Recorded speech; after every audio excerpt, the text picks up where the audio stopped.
Thank you, Mr. Speaker, and I thank the gentleman who's doing a remarkably good job in spite of all the misinformation on the other side of moving this bill along. I rise in support of this legislation to extend expiring tax provisions. It is very important that Congress pass this bill this year.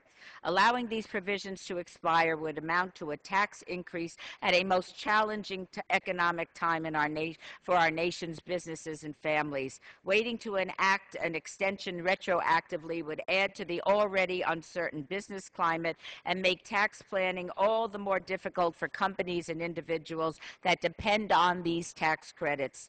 The bill extends necessary tax relief to parents and teachers, college students, homeowners, small businesses, and millions of other middle-income families. This legislation is needed in my state for so many critical things. It ensures that Nevada residents who do not pay a state income tax can continue to deduct sales and local state tax from their federal income tax. For Nevada college students, most of whom come from middle-income families, deduction of their tuition makes the difference between going to college and not going to college.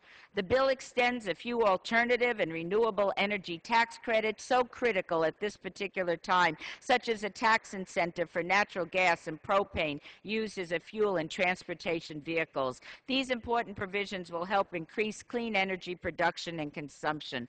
But when it comes to the state of Nevada, and all politics is local, I would like to tell the other side how important this is to the people I represent. This is not a joke, and this is not using these people. This is providing tax relief for millions and millions of people across the country and hundreds of thousands of Nevadans. Over 23,000 teachers in my home state will not get a tax benefit for purchasing school supplies from out of pocket if we don't pass this. May I have an additional 30 seconds? I yield the gentlelady additional 30 seconds. Gentlelady. 30.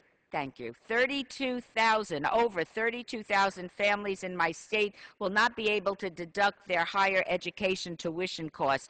346,000 Nevada families in my state will not be able to deduct the state sales tax that they pay. This would be a loss of $574 million benefit for the state of Nevada. 141 businesses in my state will not be able to get a credit for their crucial research and development costs. I submit to you, Mr. Speaker, this is an important piece of legislation, timely. We need to pass it now. I yield back.